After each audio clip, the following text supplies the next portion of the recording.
This is episode number 164. Today we're featuring legendary artist Lois Griffel.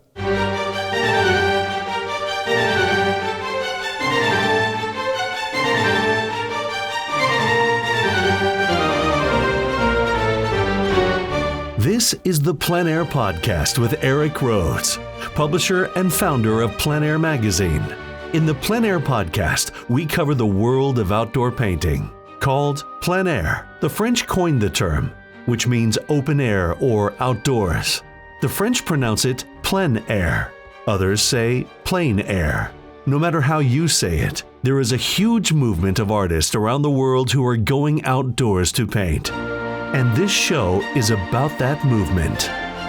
Now, here's your host, author, publisher, and painter, Eric Rhoads. Thank you, Jim Kipping, and welcome to the Plein Air Podcast. My name is Eric, and I hope you're safe and healthy and getting some painting done in the midst of all this craziness, or at least studying painting a little if you happen to have some downtime. A lot of great instructional videos out there, art tutorials, hundreds of them, for instance, at Lilidol Art Video. It's a tough name, but great videos. The shortcut to get there is Lili, L-I-L-I, kind of like the flower, liliartvideo.com. Check them out. Also, good time to catch up on your reading. If you like this podcast, then you probably would like Plein Air Magazine. It's kind of a must. The digital edition actually has more pages of content than the print issue, which has a lot of content. But you can get print, digital, or digital alone, or both, whatever you want, at pleinairmagazine.com. Subscribers now of this all over the world, and a digital edition makes sense for you. It's pleinairmagazine.com, and lots of articles and stories on the hot painters and what's going on and the collectors and the events. And you don't have to be an artist. It's an artist and collector thing. So you would love it. I think you would love it. I've been publishing it for years. Coming up after the interview, I'll be answering art marketing questions from you.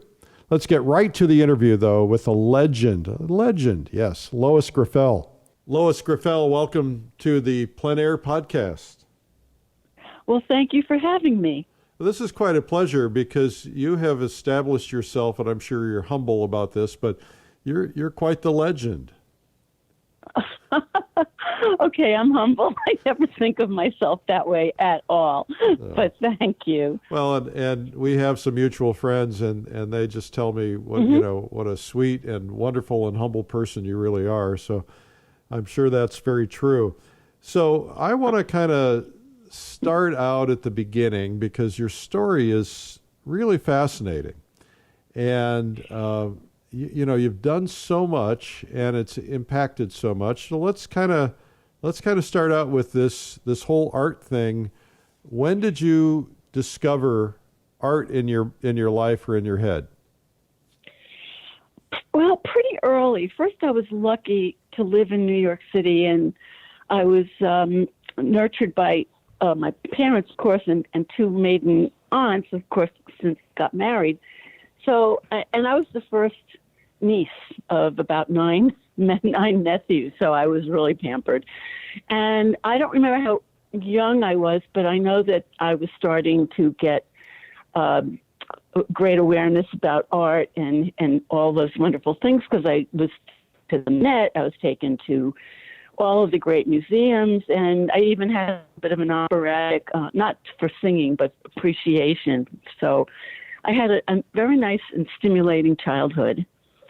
And my mother remembers this, but when I was about 5, I had a very bad case of measles. And my mother was never artistic, so I don't even know where this came from, but she came into my bedroom with a little pad and pencil to amuse me, I guess, and she sat down and drew a profile, and then I took it out of her hands and I did a better profile, and I don't think I ever looked back since. So natural talent right off the bat. Natural interest.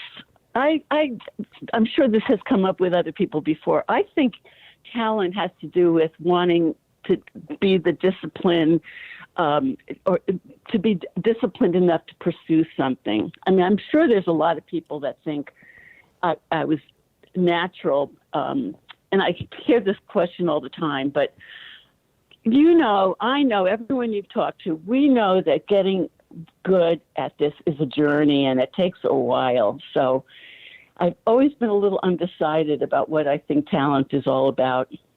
I was talking to Rose Franson last night. She was here over at the house, nice. staying here, and she was talking about how you have to develop a sense of confidence, that until you can develop that sense of confidence to the point where you can put that pencil or that paintbrush exactly where you want it to do exactly what you want it to do, she said, it's a struggle until that point, and it takes a lot of years and a lot of effort to kind of get to that point where it's almost second nature. Yes, and once it's second nature, it does become easier. I'm always telling that to students. When you first start out, you have so many things that you have to think about. And, so good drawing skills, of course, is second to none, but she's absolutely right. This takes time and practice, and as I said, a discipline and dedication. I really do think all those factors have to come into it. Yeah, the difference, I think the big difference is that, I've got kids that are in high school right now and soon to go into college, and, they're constantly complaining about they can't wait till high school is over. And they hate going to class, and, they know more than the teachers, and they hate all the exercises and the tests and so on. But in our particular case, all the exercises and the test may be challenging and frustrating, but they're also fun.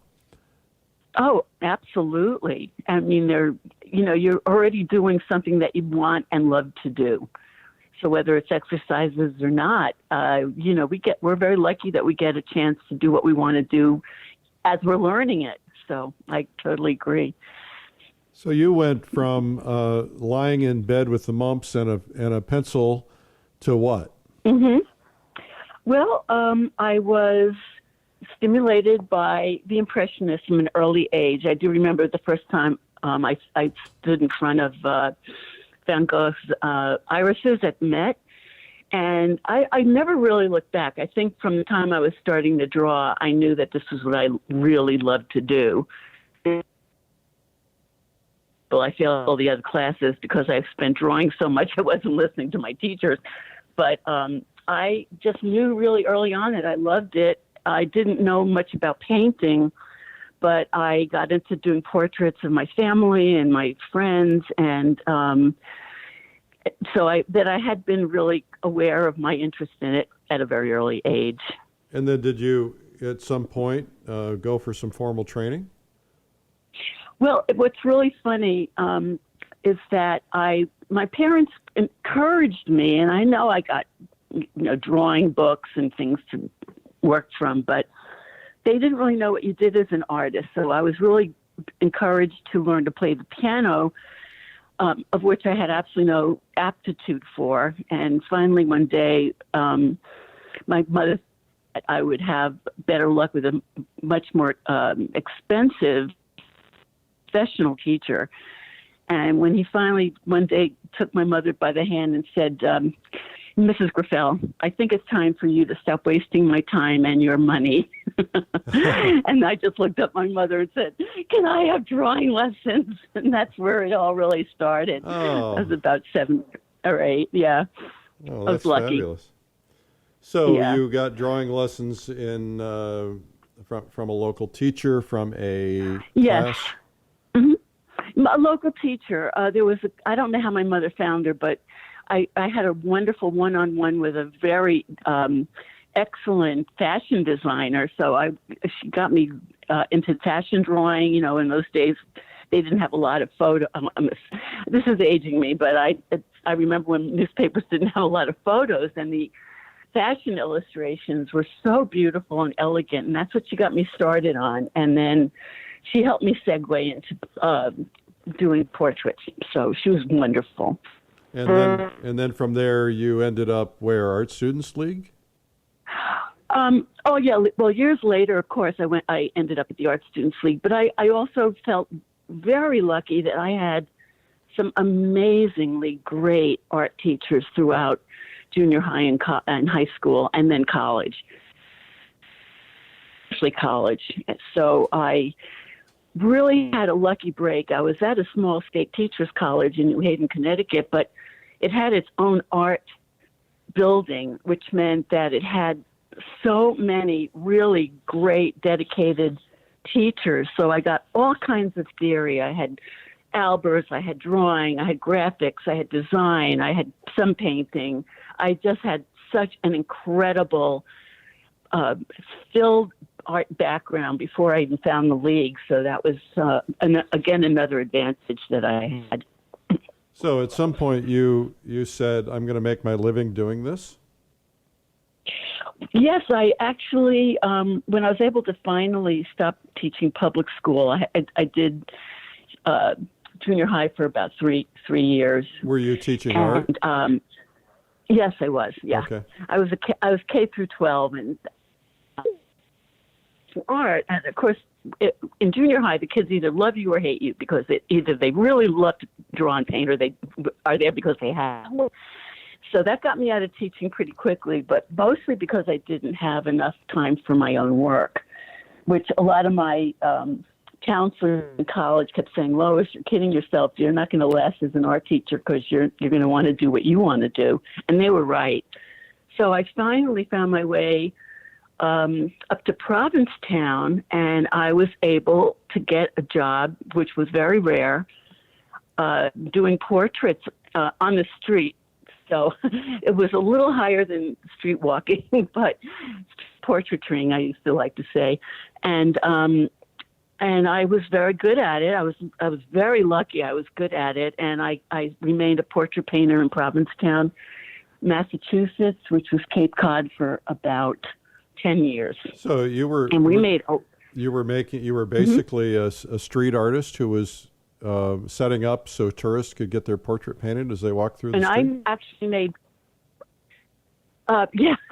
we actually, the competition to be a portrait painter in Provincetown was very, very intense, because there were about 8 enclosed studios, and by the way, they're not even there anymore, but there were 8 enclosed studios that had 4 or 5 artists in them.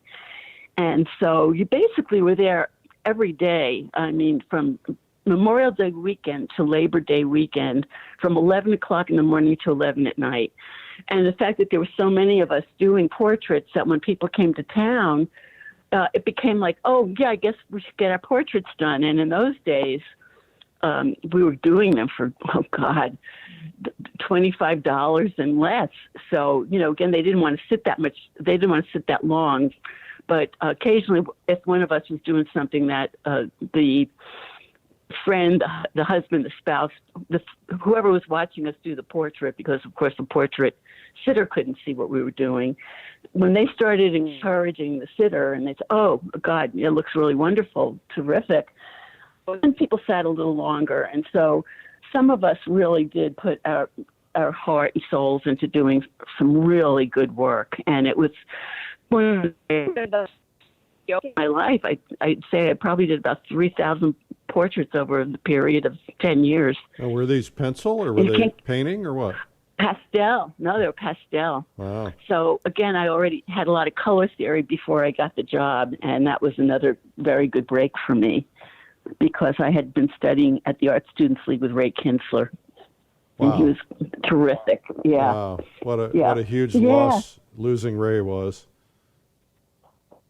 I mean, oh my God, he was one of the nicest, greatest, and funniest teachers I've ever known, and very encouraging. I'll tell you a quick Ray Kinsler story, and I'll be brief because nobody really wants to hear it. But so Ray called, and I have a lot of portraits. I think 26 of them so far by many of the greats, and we put them in the magazine. So Ray Kinsler called one time, said, why don't you come by my studio next time you're in New York? I'll do your portrait for the magazine. I said, great, that'll be great. So we blocked out 3 hours, and I went to the studio in the National Arts Club, which is, I'm a member, so it was easy. Yeah. And we sat down and we chatted, and he talked for 3 hours. And sounds like great. And his stories were absolutely fascinating. I mean, I was not at all disturbed by it. And about 10 minutes before his time was up, he said, "Oh, I guess we forgot to do the portrait. I guess, come into the studio." And so he posed me and he took a couple shots of me with his camera. He said, "I'll have you come back soon and we'll do some color studies." And so 2 years pass. Eventually I got invited back and I went back in for the color studies, but the same thing happened again. We talked for 3 hours. And so unfortunately that's the one portrait that never happened. And, you think these guys are going to live forever. So yeah, you also studied with Bert Silverman, didn't you? Oh God, yes. I was so lucky that he was around in those days too. I really had the luck of the draw to get two of the really great teachers, really wonderful men and human beings, and humble. Ray was pretty humble. Bert was pretty humble and very understanding of what it was like to be a student and very patient. I was so lucky. I really, really was. Well, we're very fortunate to still have Bert around, and he did my portrait too. So I feel pretty lucky. Great. So something happened in Provincetown, though. You were painting for 10 years, doing portraits. Yep. And then what happened? Because there was kind of a momentous occasion that occurred. What was that? When I took over the art school, is that what you're referring to? Yeah. Yeah. Okay. Well, yes. My husband, I met my husband in Provincetown, and I thought that he'd come back to New York with me every year after the portrait season was done, but he really did not like New York. So fortunately, around 1985, I was one of only two of Henry Henschy's students, and he was a fellow that I went to study with after I was done doing portraits. And he had his wife was elderly at the same time. He was 85, and it just so happened my husband and I were driving past their house, and there was an ambulance, and I just knew exactly what was going on. And when Ada died, he was quite lost. He did actually end up getting remarried, but for at least a year or two, he was really sad and lost. But other people, a lot of people in his life, and then they really were encouraging, because he was 86, encouraging him to make a decision about what to do at the school. And since I was living there permanently, and my husband was a carpenter, somewhat contractor, Henry felt that I would be the best one to take over the school, because he was very aware that the school was in very bad disrepair.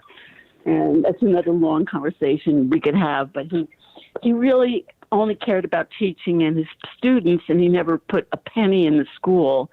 And even when he took the school over in 1935, it could have been 100 years old. So by the time I got a chance to fix it up, it was way beyond anything and any monies that my husband and I had to do the repair. The Historical Society, I like to make a joke, it was the Hysterical Society, really handicapped Hal and I about fixing the buildings to code.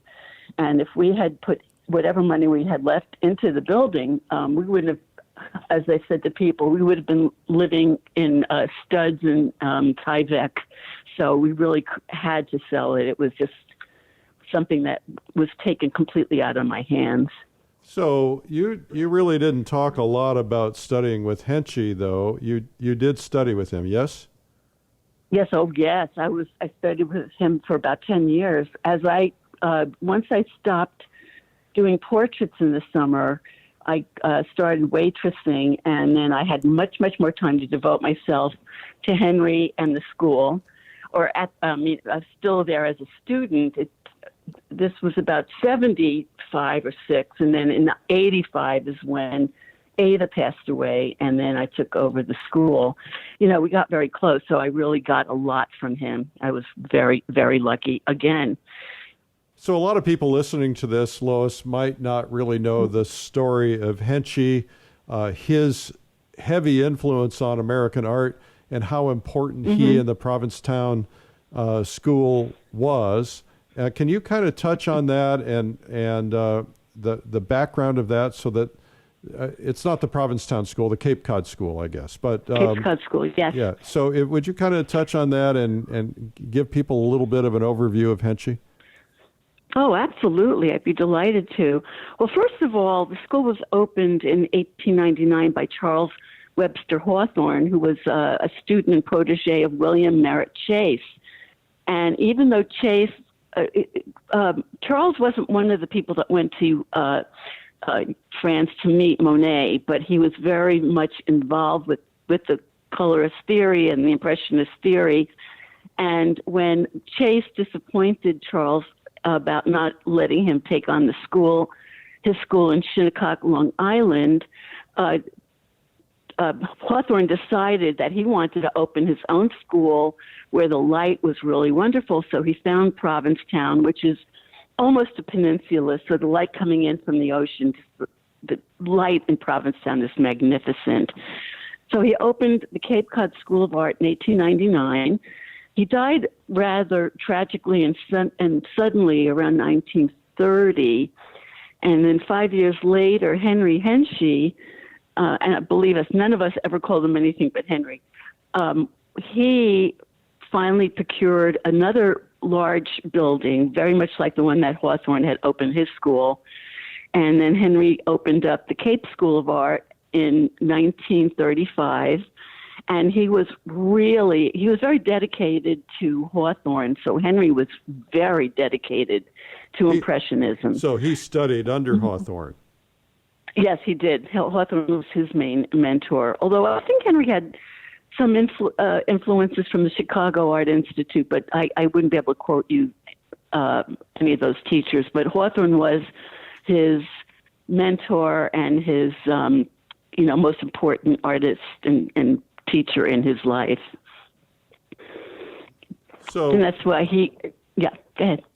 So, but so who came up with what I call the colorist movement? Was that Hawthorne? Was that Henchy? Was that Chase beforehand? No, Chase wasn't as much. Chase did not embrace the color theory as much until he actually was doing more of his landscapes. But Charles Hawthorne, that was his whole goal, was to have a school dedicated to plein air painting, definitely. And I mean, the school was a large building, but we were only in it if it rained. And then what Charles Hawthorne did is he had very highly skilled artists that came from the Chicago Art Institute. And, in those days, people that wanted to be artists really did have to have a lot of background. And so what he did is he marched his students down to the beach in that blazing sun, and he put putty knives in their hands, and he had a bunch of Portuguese children probably sitting for a nickel for an hour in that heat. And he had his students doing portraits with a putty knife, and because of the colors of the children's skin and the sunburn and suntan, they became known as mudheads. But his objective was to not let them think about anything but color and value, not drawing the eyelashes and the eyes. So these were really strong studies of shapes and getting good proportions. And but he was also a brilliant painter and teacher. So what he did was on Friday mornings, he would do demos. So that would include still life and other things to round out the students' experiences. And then Henry took that one step further. He felt, you have to remember too, 35 years later, he was getting a lot more people that wanted to learn to paint. So he realized that he couldn't march the students down to the beach, especially if they were not as skilled as some of Hawthorne's students might have been. And he created something called the block studies. And in those days, when Provincetown was still building, there were a lot of 2x4s and 4x4s floating around in places where they're building homes. And Henry brought them back to the school, painted them with matte-colored paint, and got people to start working on block studies. I mean, literally painting studies of colored blocks, because he felt that if a student didn't draw well, they at least could probably get some of the block proportions right, as well as see the light and dark values. So it was a very effective way to learn to see color and improve drawing skills. And but the only thing he did that was of great service to all of us was that we didn't have to use putty knives. We did use palette knives. And for many of us, we painted with palette knives for years and years and years. So that was what Henry contributed. So when I started painting, went on my painting journey, I went to one of the people who was probably with you at the time was Camille Priswatic. And, sure. And absolutely. we did color blocks. I did color blocks every Monday or every Tuesday for 2 years. And I absolutely hated it. I got to be honest. I love Camille, but and she knows this. But I hated it because I wanted to paint pictures. But it is so helpful in seeing, because you see the color. You know, for the people listening, you know, imagine that you've got a red block, and that red block, part of it's in shade, part of it's in light, part of it's in reflected light, and you really see the impact of sun and cool and warm, and it really is a great training ground. And the one that, of course, was the most surprising was taking a white block and then putting that white block in shade and in sun. So now you don't see any white at all. You see influence of other colors. So are you? True. No, is that a tradition that you continued? Actually, no. And I'll be honest too, because I could see. Now, I didn't have the luxury. Well, in the winter I did. I did do 1 week classes. Yes, I did. At different locations, because the winters, of course, in Provincetown were very cold, so then I did have to work indoors. But I got to a point where I realized that, again, a lot of students really didn't get the concept of block studies. And I always saw that this has happened, that when Henry had students that finally really got to understand how to get the color in the blocks, there was one flaw. And I have been taken to task for this, but he never really used the words value or temperature. So a lot of people got good at block studies, but they didn't really know why they were good at it. And I had so much classical training that I just said, okay, I'm not doing block studies anymore. And what I do is I break down landscape into block-like shapes. You know, like a little bit like the Carlson, 1, 2, 3, 4, 5, the light plane, the flat plane, the mountain plane. And I could see that by keeping the shape simple, that I could teach the sense of block, color, and studies outdoors in plein air. And I could see that once we were doing the stuff that people really wanted to do, they were taking it further, faster. But the best compliment I ever get at the end of a workshop is, I can't wait to go home and do block studies. So you start to learn to see how important they are and how efficient they are in learning. So I stopped making them do it, but I think that by turning landscape and still life into block studies, and you know what I mean by big shapes, then that really was really good. Well, and also painting with a palette knife to learn that. And you eventually switched to a brush, didn't you? I do paint with a brush now exclusively, and I always loved brushwork. I mean, that was something that I got influenced very heavily from Ray Kinsler and Harvey Dinnerstein, who I did study with too, come to think of it, and then Bert. And I love the bravado. Actually, you just came back from Russia, and you were talking about Rapin and all the Russian Impressionists, and I loved them. And I always looked at their work, and one day when I was looking at a book, I remarked to my husband, I said, every time I'm stopped at a painting, it's because of the brushwork.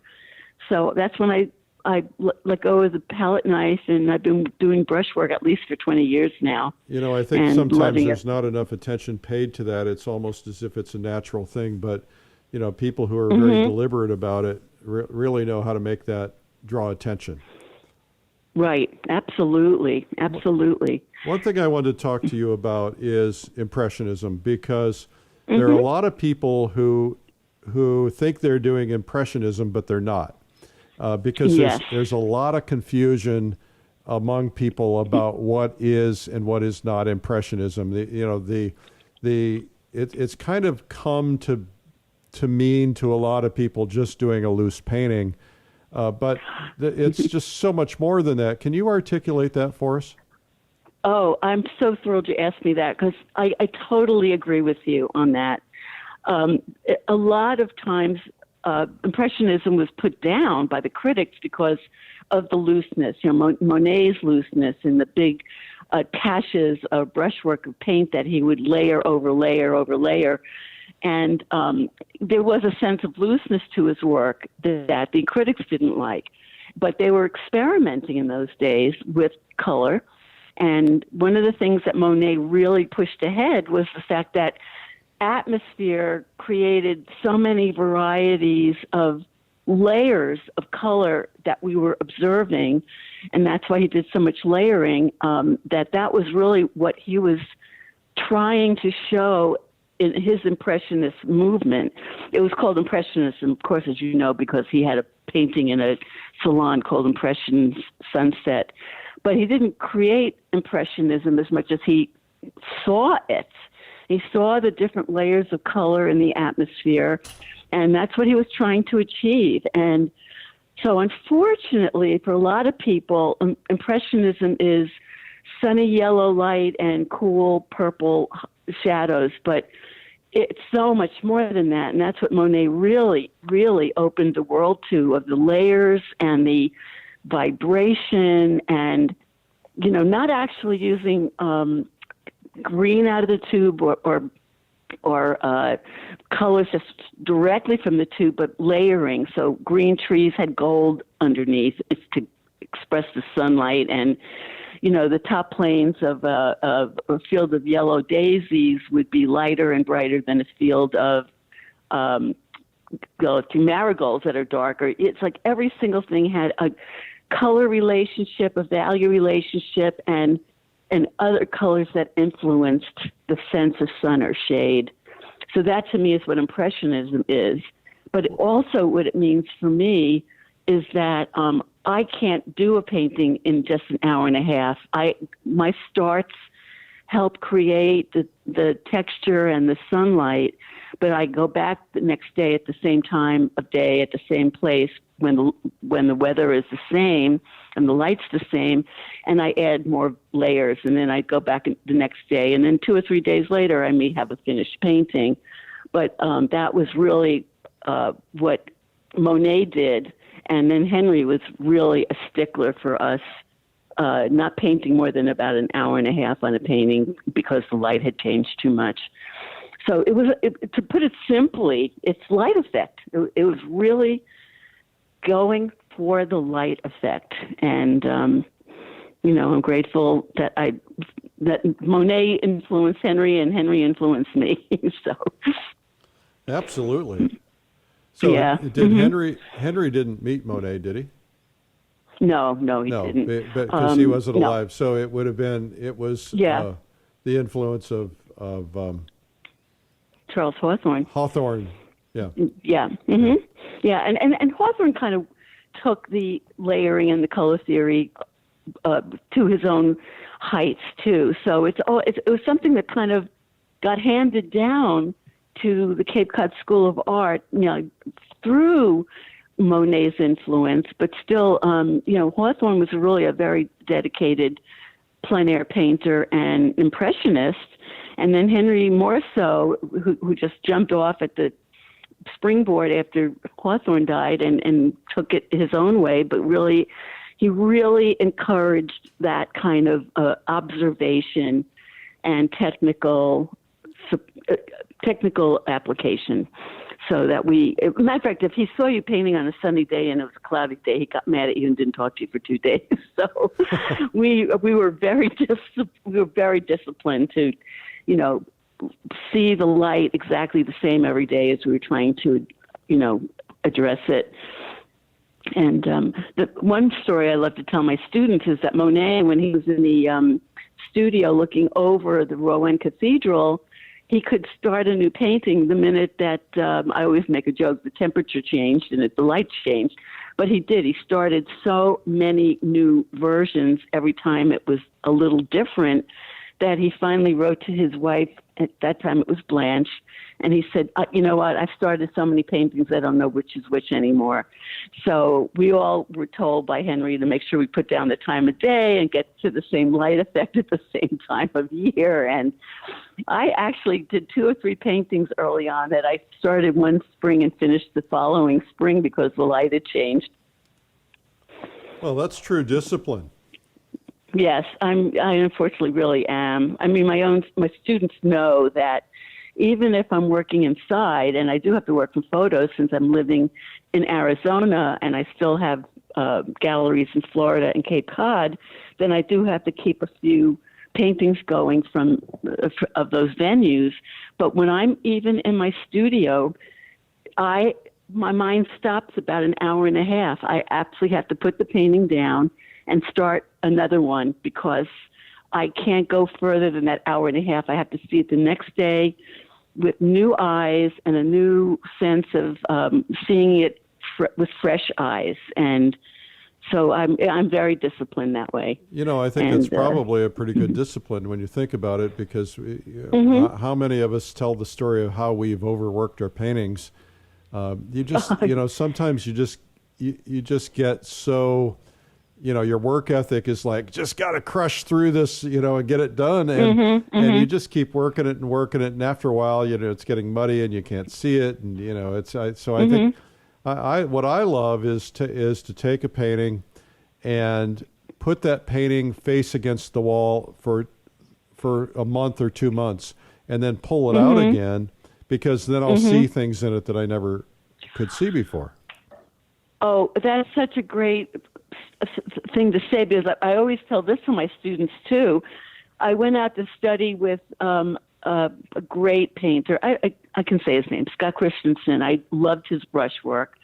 And whenever at the end of the summer, and those of us that were artists in Provincetown, most of us were expected to have a show at the end of every summer. And there was nothing I hated more than working hard on paintings, walking into the show after it was hung and seeing 25 things that I wanted to fix on 25 paintings. So I said that to Scott at the end of a workshop that I took quite a few years ago. I said, he was very sweet and humble. I said, have I answered everybody's questions? So I raised my hand and I said, no. I sort of explained how, and I always go to workshops incognito because I never really know if another teacher wants to challenge me about color, and I also don't want anyone to know me and come up to me and ask me for color recommendations on their painting. So he found out who I was. I don't know how, but I said, so Scott, I always have this problem. At the end of every summer, I walk in and I hate, I see flaws. It gets me crazy. I see flaws. So he said, well, I'll tell you the secret. And the funniest thing of all is how everybody grabbed their pens and pencils and wanted to write down whatever he was going to say. And he said, my advantage is that I do a show every other year.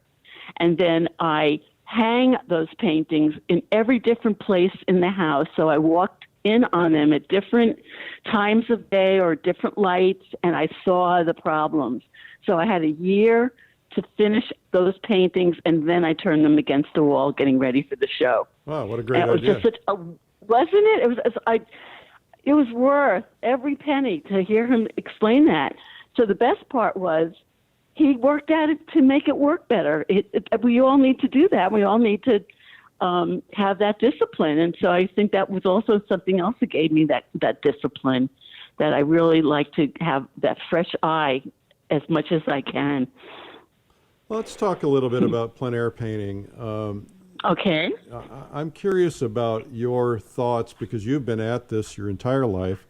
A lot has happened in the last 10 or 15 years where there are just a lot more people who are going outdoors. I think when we started the magazine, I'm not so sure there were all that many plein air painters, but there were hardly any events. Now today you've got 200-300 events.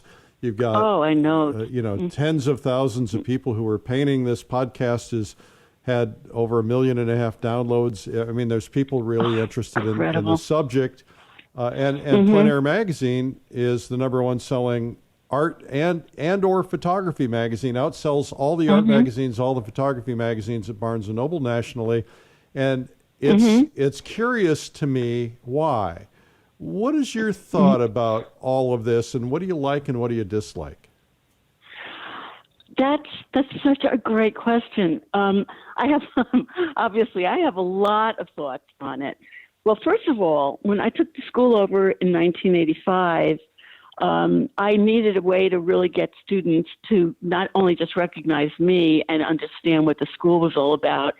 Before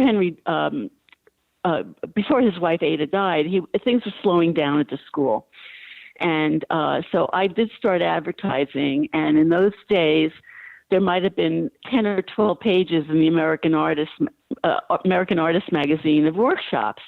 And over the years, like every year, it seemed that it got bigger and bigger, and now you've got your Plein Air supplements, and it's incredible how it mushroomed. And I think a lot of it has to do with you in the magazine, number one. When Plein Air Magazine first came out, I mean, we were overjoyed.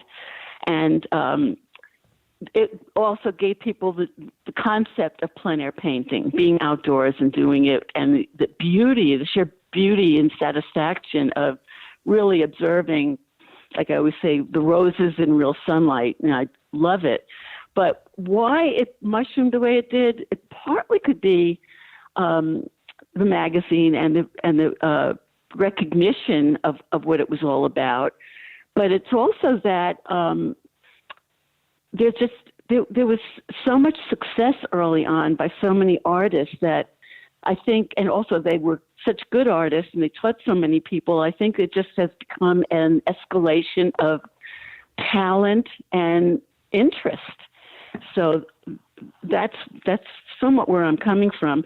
But what I do like to tell people is that plein air does not mean all at once or alla prima. Plein air is definitely not, for some of us, going back to the location and taking that time and getting that fresh look.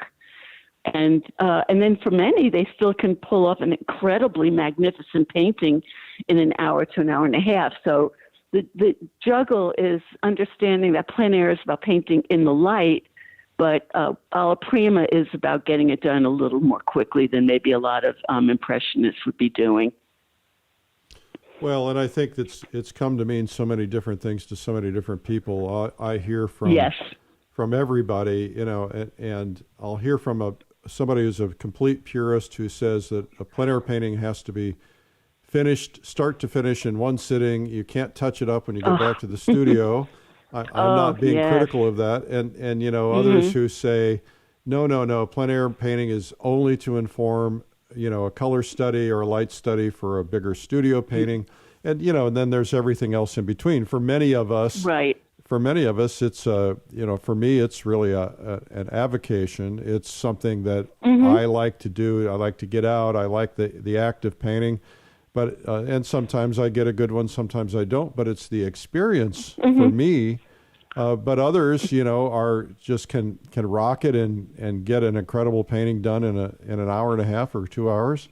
So, yeah, well, I admire both, and if you were to visit me, I have a very classical Russian painting in my living room that I got from my grandfather. Had an antique store. I know even before I was born, he wasn't around. But this one painting has been in my family for years. It's a very classical kind of Millet, but it's not. And one side of my wall is all my Impressionist friends, and the other side of my wall are all my tonalist friends. And I love great paintings. I don't care what you call yourself. So for me, I'm a plein air artist, but I'm also an impressionist. And I proceed the way I explained to you earlier. And I still know a lot of tonalist artists who, put down the color and then they work it a little more and they play with it a little more. They add a little bit of color here and there. And then what I think carries their work is the brush work. So again, if you're really quick and you have great brush work, like Ken Oster, I was very happy and lucky. I studied with him a couple of years before he passed away, and that was a huge loss. But again, I was there to look and hear his the thoughts on the brushwork that he did, and it was a joy to watch him. So again, I think that there's a million different roads to getting successful paintings, and actually Bert Silverman said this to me one time, and he said, Lois, it doesn't matter how you get there as long as you get there. That's true. Great, yeah. You mentioned Russian painting, and I was in Russia a couple of weeks. I know. And I had the pleasure, because I was doing a documentary on Russian art, I had the pleasure to have alone time in the museums by myself. And great. so I immediately went and studied the Levitan and the Shishkin paintings, which are two of my favorite landscape painters. And the thing that I struggle with, and as I look at their paintings, is they have such elegant color. It reads like bright sunlight, but if you really look at that color, let's say if you're looking out on a chartreuse lawn, bright green, the sun is just blasting it with light. And, you see the color on the edges of the trees and so on. If you paint just what you see, you lose, it almost is too garish or too much, but yet some people pull that off beautifully. So how do you learn to kind of know where you should be? You mentioned tonalism. I think tonalism is one of the hardest things in the world to do, because you're out there and you see all this brightness and you turn it into this beautiful harmony of mud. Yes. Yeah. Well, I don't like to use the word mud. Henry used to say mud is a color used in the wrong place. Because one of the and I've got an answer for you about that, and that is that we use those gorgeous grade, or one of my good friends liked the fact that I used to call it calmed colors, because grade connotes the idea of black and density and flat color. The thing is that you need some of those calmer colors to offset all of those bright, bombastic colors. And I teach that a lot. I teach a lot about gray. There was always an old joke that all of us that taught at the school, we would say that, there's no such thing as gray. But the thing is that there is grade. It's just that you could take a beautiful, I'll give you an example. When I look at a tree, I don't see browns. I see a calmed violet, or grayed down violet. And so I teach a great deal of the idea of seeing the grayness or the calmness of other colors, and instead of calling it mud, if it's put in the wrong place, then it's muddy. Okay, but if it's put in the right place, it's not. And I really mention that a lot in my classes. And I had an interesting thing, too, that happened to me. I was writing my first book around the time that there was this great exhibition of Monet in the 90s. So it's 90 paintings at the Boston Museum of 90 of his works in the 90s. So from 1890 to 1990, the show was spectacular. And I was able to get in on a very quiet afternoon because the Boston Museum knew that I was doing my book, and I had a couple of Monet illustrations. I got in when there was a group of only the benefactors, the people that gave to the museum. And I was able to be alone in the Monet exhibit. Oh, nice. And I could get my nose really up to the painting. And that is how I learned to see what Monet did, that he didn't ever really use brown or grays out of the tube, but he layered a really rich color with its complement, and he got those gorgeous tonalities. Yeah, so that he was really about laying one thing next to the other, not necessarily blending them. Is that right? Exactly. Yeah, he did not blend. As a matter of fact, two other areas of concentration was that Henry would get mad if he saw somebody working over an hour and a half on a painting, because then he said, "You're going to just make mud." And then he disciplined us again for that hour and a half to let it dry and start the next day. Where if it's got the surface is a little tackier, you could put the color down over the color, which we call scumbling, and you get that vibration. And I'll tell you another quick story, since I mentioned blocks earlier. I did a demo for one of the local art groups a few weeks ago, and I decided I was going to do a block study for them. And what you do is you start a white block in sun with bright yellow, and then you modulate the color, or you calm it with another layer of a color that's exactly the same value. But the minute you put pink over the yellow, it starts to look whiter. And then the minute I put blue over that pink and yellow combination, and I can do it when it's wet on wet because I've been doing it so long, I always hear them gasp. It's so much fun to show them how that layering can work. But when I have students, I do encourage them to, wait a day or two before going for the next layer until you have that discipline down. So the theory, so are you saying the theory on that is complementary color? No, not at all. Actually, it's really, matter of fact, it's all about the primaries. So all of your complementary colors are the combination of three primaries. Right. So when you mix all three, you get a grade calmed color. So when you start a white block with yellow, you're putting the red over it, but it has to be pink, is the second of the primaries. And then you put the blue over it, it's the third of the primaries. And you get a gorgeous white. I mean, the luminosity is beautiful. So it's not complements as much.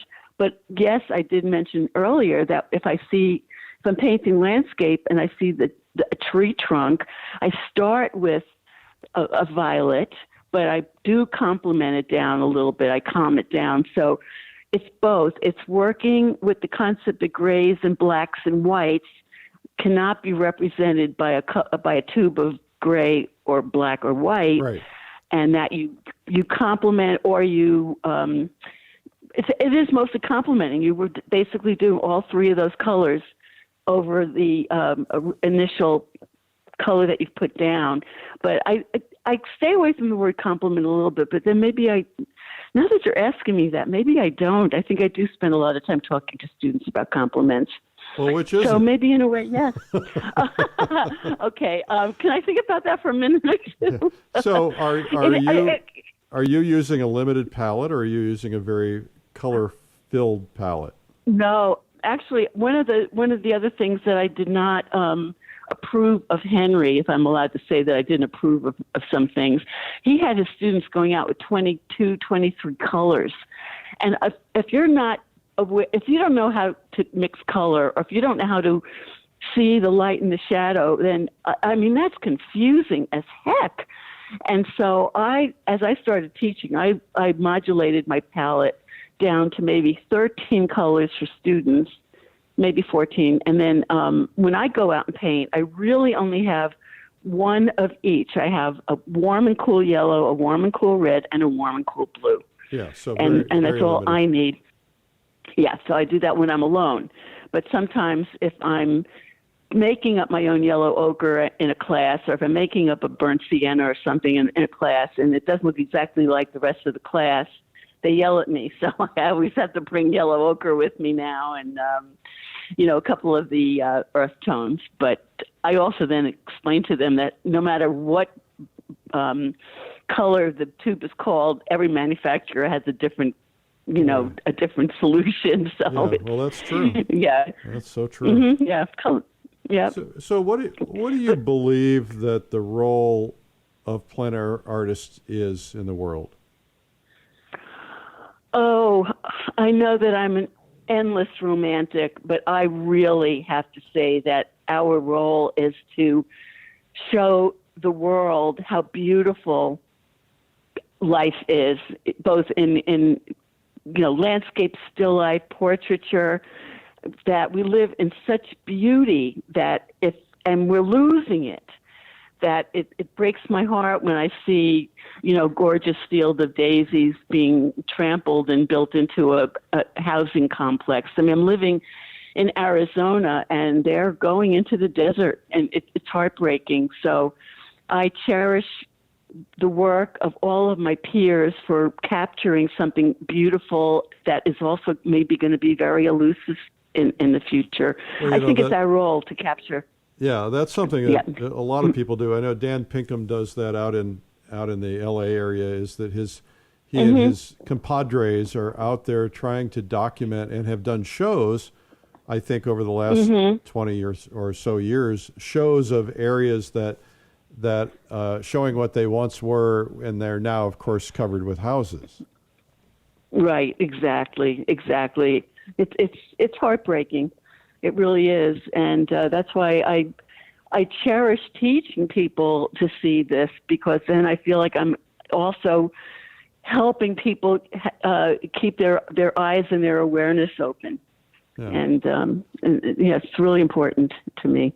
Well, this has been an absolute pleasure to talk to you. You're just. I think we could probably go on for 30 or 40 more hours, but I'm not so sure our listeners would tolerate that. But I'd sure like to. I totally understand. And maybe we'll continue with a part 2 sometime in the future. But it's been an absolute pleasure. You are just a wealth of knowledge, and what a great what a great history and background that you have, and when you think about it, you're 4 generations removed from who did you say it was? My brain went blank. But from Henry.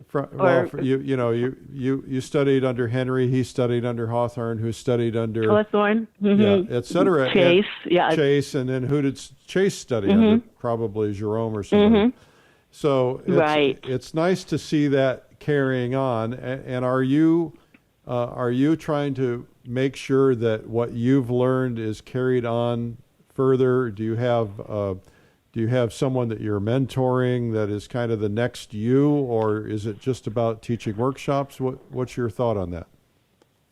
Well, that's an interesting thought. I used to not be sure what I would do with with the legacy of the school, but it was taken as it out of my hands. But I think that I'm creating as many new Loises as I possibly can. The only thing that I don't do is I don't expect them to paint exactly like me. So one of the things I encourage the most is that I make them see and realize, vis-a-vis having 10 or 15 people in a class, I make them see how many different ways of approaching a start can be done, that everyone is going to see colors slightly different. So I'm trying not to make a clone. I'm trying to just help them open their eyes to the color experience. So I think that Eric, I've been teaching a really long time. I can't even count or think about how many people and how many workshops I've done. I've got about 2,000 emails down from about 8,000 people I had acquired and inquired about the school over the years. So I'm really proud of the fact that I've encouraged so many people, and I think that will be my legacy, is that people will continue it on and can keep working and reminding everyone how beautiful the world is. Well, Lois, you too are beautiful. Thank you so much for sharing a little bit of your story with us today, and for being on the Plein Air Podcast. Oh, well, I'm so honored. Thank you again, Eric. You were so easy to talk to, too, so this was just wonderful. Well, thank you again to Lois Griffel. I'm looking forward to spending some time with her somewhere, somehow, to learn some of these techniques she talked about. Are you guys ready for some marketing ideas? This is the Marketing Minute with Eric Rhoads, author of the #1 Amazon bestseller, Make More Money Selling Your Art, Proven Techniques to Turn Your Passion into Profit. In the Marketing Minute, I answer your art marketing questions. You can email them to me, Eric artmarketing.com. A question from Tom, Thom, from Rosendahl Arts. He says, I'm Dutch, currently living in Pisa, Italy. I'm working towards selling my first original works and was wondering if I should make some sort of a buyer's contract that states the buyer is not allowed to reproduce the work, etc. Thanks in advance. Tom, thanks for the question. Hello in Italy, and I hope you're safe and healthy. One day I'll get over there to paint the Leaning Tower with you. How about we do that? Anyway, I don't know the law in Europe. I don't even know the law here, but I do know a lot about copyright law. We do a lot of copywriting around here. Copyright around here. Copywriting is writing copy. That's a different thing.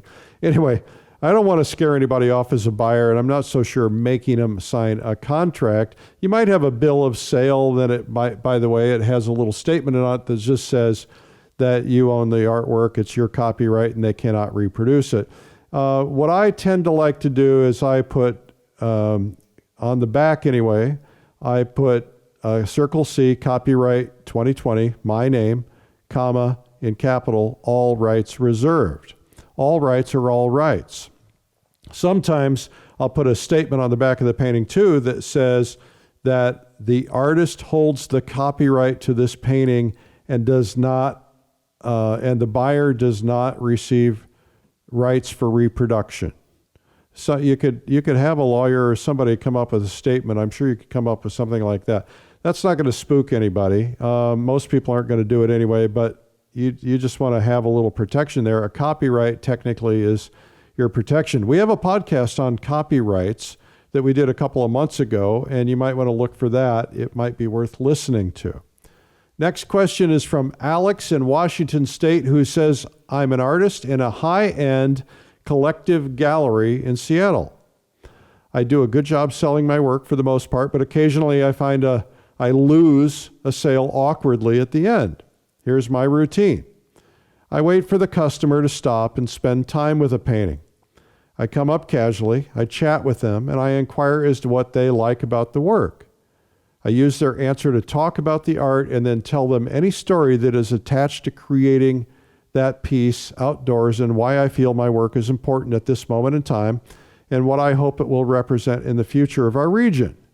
At this point, they either say, I'll take it, or there's an awkward long pause before saying thank you and moving on to the next. Before they leave, I give them my card, say thanks for visiting the gallery, and I inform them of the next opening or any event that'll be bringing them back. I also post that painting on Instagram or Facebook several times in hopes they're going to see it. Sometimes they do come back, sometimes they can't. They say they can't stop thinking about it, then the story behind it, and they buy it. Most of the time they're just gone and that's it. A question I have is, how do I ask for the sale at that awkward moment when I know they are anticipating a pitch or contemplating a sale with me? I have flat out asked, do you want me to wrap that up for you? But that has met with hard no's most of the time. And they will not return to the painting after looking at others. So if I try a hard sale, I'm afraid that's going to blow it. Alex, you're doing most everything right. You want to ask a question, an engaging question. Rather than what do you like about that work, which might put somebody off, you might say, does that painting remind you of something? Because most people see a painting and they go, oh, that reminds me of my childhood or a place I grew up. I have a painting in my sister-in-law's house, and everybody says, oh, I know exactly where that is. It reminds me of when I was a kid. You know, it's a swing hanging from a tree. And so people are reminded of things. Ask a question, and then shut up and let them talk. Try to keep them talking with statements like, really? Tell me more. But don't be too obvious or certainly not manipulative about it. You can then say, by the way, I'm the artist. If you have any questions, I'm nearby. And if they have a question, they'll ask right then. They probably don't want to be pressured, though. Nobody wants to be pressured. The key to selling is paying close attention to the reactions and the body language. If their arms are crossed, they don't want to talk to you. My guess is that you might be going into more detail. You talked about how you're talking about, you know, the future of your artwork and all that stuff. You might just be boring them to death. You know, the key is say something, let them talk. Let them talk, right? There are lots of books on selling in the market. most of them, especially the older ones, are manipulative and old school. It can't hurt to read them, but quite frankly, if they can afford a painting, they've probably heard all these trial closes and all that old nonsense. I don't like it anymore.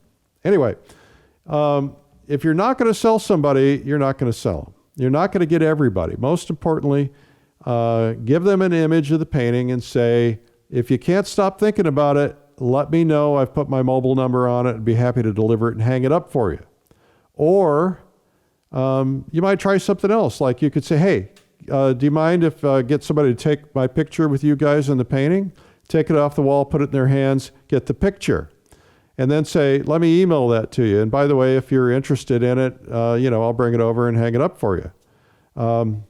And don't mention the price if they don't mention the price. If they ask the price, that is an indicator that there is some interest. But some people ask the price because they've got a number in their head, and your number is different from their number, and they've already decided, oh boy, I don't know, that's a little bit too much. The other thing is sometimes there's a technique that's used in retail where they try to get a higher number, and then they have a lower number, and people remember the higher number and think it's that value, and then you bring them to the lower number. That's a little more than I want to get into today because it's kind of, I don't know, maybe manipulative. So I don't want to be manipulative. Anyway, most important is just chat with them, strike up a conversation. Don't be, people can sense your angst over selling a painting. Don't oversell them. Just talk to them and say, hey, thanks for looking at my painting. I'm really honored that you looked at it and I hope you liked it. And, then nice meeting you, and where are you guys from and what are you into? And, just let them talk. The more they talk, the more they're going to like you, maybe, hopefully. And then the more they talk, the more they might, before they walk out, say, hey, by the way, how much is this painting? And that's when you say, well, today it's this amount of money because, quite frankly, whatever, I've discounted it, or I'm not discounted it, or it's, whatever the price is. You just kind of have to play that out. The other thing is a trick that I use oftentimes when I'm consulting galleries. And this is a trick that's used, I don't like the word trick, but it's a technique that's used in the retail business. It came from the jewelry business. They'll put a price on a ring under a spotlight in a glass case, and they'll make it exactly three times the ideal price they're trying to get. Well, the thing you can do, for instance, is you can hang, let's say it's a $2,000 painting you're trying to sell.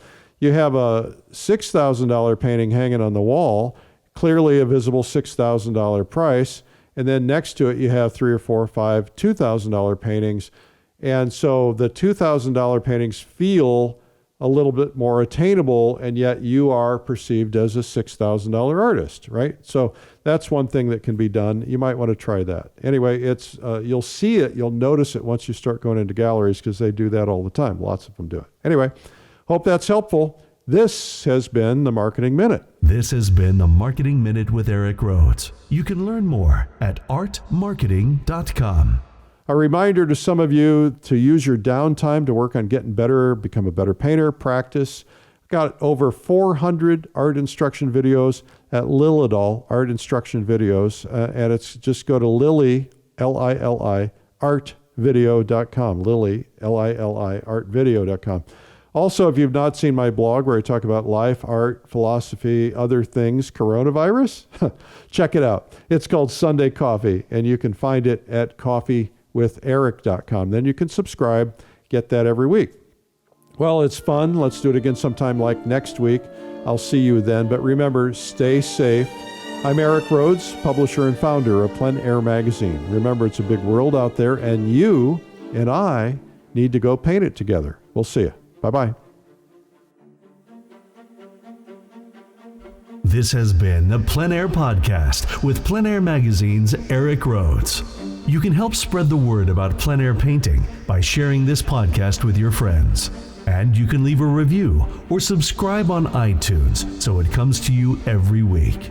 And you can even reach Eric by email, eric@pleinairmagazine.com. Be Be sure to pick up our free ebook, 240 Plein Air Painting Tips by some of America's top painters. It's free at pleinairtips.com. Tune in next week for more great interviews. Thanks for listening.